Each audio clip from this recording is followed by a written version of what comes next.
Let's get right into it here as the breaking news of the day from Kansas City. Felix Anudike-Uzomah has been placed on IR. Andy Reid said it's a strained hamstring, and he is expected to be out for the season. I know a lot of people are questioning the injury and how that leads to a season-ending IR move there. And I've seen some of the speculation. People are wondering if this is a move where Kansas City just doesn't feel like they want to put him on the 53-man roster. I've seen that speculation there as well. I've thought about this earlier today, and I've seen some people say whether there's a possibility that the team might come to some sort of an injury settlement with FAU. You've seen that before in the NFL. I wouldn't say it's common. I wouldn't say it's rare either. It doesn't happen too often, but we have seen those things before in the NFL. I won't dismiss that possibility. But a lot of people are having a big conversation about this because this is your first round draft pick from 2 years ago. He's entering year 3, and he just has not panned out for you. When you look at his career numbers, they're not the best. He has 3 career sacks, 4 if you include the one sack he had in the playoffs this past postseason against Houston. But in general, he just has not played much. When you look at the total number of pressures, according to Pro Football Focus, this past year he had 15. That's not very ideal for someone who was your first round draft pick.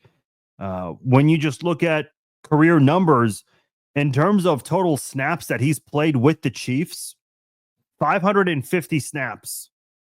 That is fairly low. He's played 25% of the defensive snaps in the regular season. In the playoffs, he's appeared in 4 playoff games. He played in Super Bowl 58, the only playoff game he played in that postseason when the Chiefs had their run to winning Super Bowl 58. He just played in that Super Bowl, and he only played 7 snaps in that game. Played a total of 33 snaps in the 4 games he's appeared in. 3 other games, he was inactive for. Because remember, the Chiefs, the year they won Super Bowl 58, they played 4 postseason games that year. When I'm looking at the total number of snaps he's had in his career, there are only 2 games where he's played more than 70% of the snaps on defense. Both of them were Week 18 games.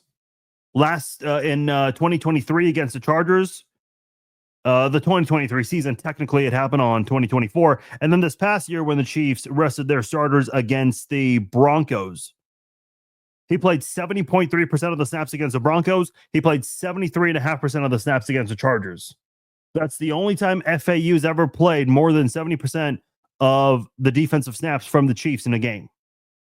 And that's when the Chiefs put in their backups. Again, not ideal for your first round draft pick. You guys know me. I don't like to jump the gun. And I know in the social media era where every sports fan wants instant gratification, it's hard to see a lot of fans be patient with draft picks and development, that kind of thing. I try to be very patient with that stuff. The red flag for me this preseason was seeing FAU play in the second half of some of these preseason games. Now, I know the Chiefs rested a lot of their starters. Either they rested them or they played very, very, very few snaps against the Seahawks Friday night. But regardless, FAU was playing in the second half of both of these preseason games. Week 1 against the Cardinals and this past Friday against the Seahawks. When your first round draft pick from 2 years ago entering year 3 at the edge rusher position, really for any position, as long as he's a first round draft pick, if he's playing in the second half of preseason games, I mean, the question needs to be realistically, what is the future for this guy? Unfortunately, he suffered this injury, and therefore we won't really know what improvements he will have made. But the fact that he's in the second half of these preseason games and was not really playing well in those situations either, I just don't know realistically what Kansas City could have expected from him. When I put my 53-man roster projection for the Chiefs about a week and a half ago, I did not have FAU on it. Not because I anticipated this injury, but I just felt like I don't know if there was any room for him, especially when they extend George Karlaftis, when they draft a guy like Ashton Gelati. They still have Mike Dannon around. They brought back Charles Omenihu. I truly believe, and I really like Charles Omenihu, and I'm excited to see what Ashton Gelati is going to do his rookie season and for the duration of his time in Kansas City, which hopefully is going to be a long time because I think the Chiefs did get a really good pickup there in the third round. But I truly do believe, and I'll say this on record, I'll stand by it. I mean, it's a hypothetical, so we can't really dwell on this too much, but I truly do feel that if FAU lived up to expectations, I still think George Karlaftis would have got the extension, but I don't know if the Chiefs would have re-signed Charles Omenihu or drafted Ashton Gelati. Maybe Mike Danna would have still gotten some sort of an extension. I don't know. Maybe we can find that out in an alternate universe, but at the end of the day, I think that if FAU lived up to his status as a first-round draft pick, I don't think the Chiefs would have drafted Gelati. I don't think the Chiefs would have brought back Charles Omenihu. But because FAU has, let's be honest at this point, because he's been a bust, the Chiefs have had to bring back a couple of these defensive ends. They've had to draft Ashton Gelati because they don't feel pretty comfortable with him. Here's something that I do want to address here, because a lot of people are talking about that 2023 draft. It was in Kansas City, and I believe FAU was in attendance, like a fan, like anyone else. I was a little surprised he was not back there in the green room, but neither here nor there. A lot of people believe that the Chiefs, not only did Clark Hunt really want that first-round draft pick because it was a special moment in Kansas City to have the draft in Kansas City and be able to have the first-round draft pick announcement. Clark Hunt came out there with the Super Bowl 57 trophy, placed it on one of the stands there before announcing the FAU draft selection. I mean, it was a special moment. And now, I've said this before. As long as the position, the player was not a quarterback, a kicker, or a punter, you could have selected anyone, and it would have been crazy. Obviously, what I'm referring to is the backstory that FAU is a Kansas City kid, grew up in Kansas City. He talked about growing up in the Matt Castle era. Remember that era of football in Kansas City? Oh, yeah, the good old days of some of the down years of Chiefs football prior to Andy Reid's arrival and eventually Patrick Mahomes. But he talked about that. I mean, this guy's a KC kid. He grew up a Kansas City Chiefs fan, so this was a cool story. He played college ball not too far from here, just a couple of hours west, going to Kansas State. So this was a cool story here. What I'm referring to is the fact that a lot of people believe that the Chiefs kind of forced this draft pick just so they can say they hosted the draft and they drafted a local kid from Kansas City, played at college ball at Kansas State, was a Wildcat. Listen, man, given the Chiefs and the position they're in as a dynasty, as one of the best teams in the NFL, I don't think they would ever force this kind of draft selection. I mean, Clark Hunt is very serious and always wants it to be about business.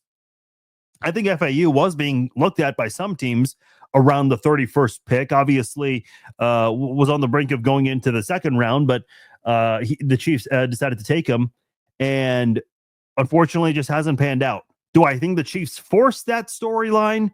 You know, the Casey kid and all that. Listen, I can't dismiss it entirely, but I don't think a professional football team would ever want to do something like that. Did it play a little bit of a role? Maybe, but at the end of the day, all 32 NFL teams, these are professionally run organizations. And when the Chiefs are as good as they are, they always want the best. They don't want to get someone just because they're the local kid. I'm seeing a lot of people say that. Again, I can't dismiss it entirely, but I think we have to be completely honest here and have an honest conversation about all of this. And whether the Chiefs forced this pick or not, because of the fact he's from Kansas City, FAU is a bust. And listen, that's okay. You're not going to hit on every single draft pick. Find me one general manager. Find me one NFL team that's hit on every single first-round draft pick. You're not going to find it. I know in years past, and even people still say it today, especially with draft picks like FAU and Sky Moore, And I know Clyde Edwards-Helaire has been brought up as well, given the Chiefs let him go last year. You always hear fans talk about, well, we could have drafted this player or we could have traded down, that kind of thing. Listen, man, no one ever is batting 1,000 with these things, okay? There's no NFL team that has a 100% success rate. The Chiefs have had one of the better drafts in the NFL over the last few years. They've been one of the more successful teams in producing players, but not always going to be the case. That 2022 draft class gets a lot of hype and a lot of praise from Brett Veach. We know that draft class has not necessarily been perfect. Sky Moore was part of that draft class, and we'll see what happens to Sky Moore in about a little over a week when the Chiefs and the rest of the NFL teams have to trim their roster to 53 players. But it is, I think it is fair to say at this point, considering he's on season-ending IR, you can just go ahead and consider this his third season. FAU is a bust. And listen, I was pulling for the kid. Like all of you guys, I think everyone was excited. Maybe you're a Jayhawk or a Missouri Tiger, and you're like, oh, really? A Wildcat? Okay, but at the end of the day, he's a Casey kid. I mean, he went to go play college ball somewhere. And K-State was willing to give him that scholarship, and he came back to the Chiefs. So everyone's always pulling for these kinds of stories, are they not? I mean, look at Travis Kelce. He was talking about on the docuseries The Kingdom. He talked about how he really wanted to play in Cleveland. What a great story that would have been for him if he had gotten drafted in Cleveland. Everyone wants to play for their favorite team or for the team they grew up 10, 15, 20 miles away from. FAU, he kind of hit the NFL jackpot getting drafted by his favorite team. Not a lot of players get drafted by their favorite teams. Joe Burrow grew up a Chiefs fan. Patrick Mahomes grew up a Dallas Cowboys fan. Do you not think that a small part of them wanted to be drafted by their favorite teams? Of course, a lot of players want that, but it doesn't always work out that way. In fact, very rarely does it pan out that way. So, again, I know everyone's going to have their opinions about whether or not the Chiefs maybe forced that move, but this was a draft selection that should not have been made. And when you just look at FAU overall, his production does not even live up to the status of a day 2 draft pick, a second or a third round pick. This is a guy who's performing like a day 3 draft selection. That's how big of a miss this was for Kansas City. So I think the next question here is, what's next? Is it going to be an injury settlement where they come to terms on something and they let FAU walk? Perhaps, possibly. Or do they just let him stay on IR for the 2025 season and they revisit what they want to do with him in 2026? I just don't know at this point if this is someone who's going to play for the team in 2026. Because if you keep him around, my question then is, what do you expect from him? I know he's on a rookie deal, so that's maybe something for the Chiefs to consider. The fact that he's on a rookie deal, and maybe that'd be a little easier to work with, but I'm just not sure if that would be even worth keeping around for that 4th season.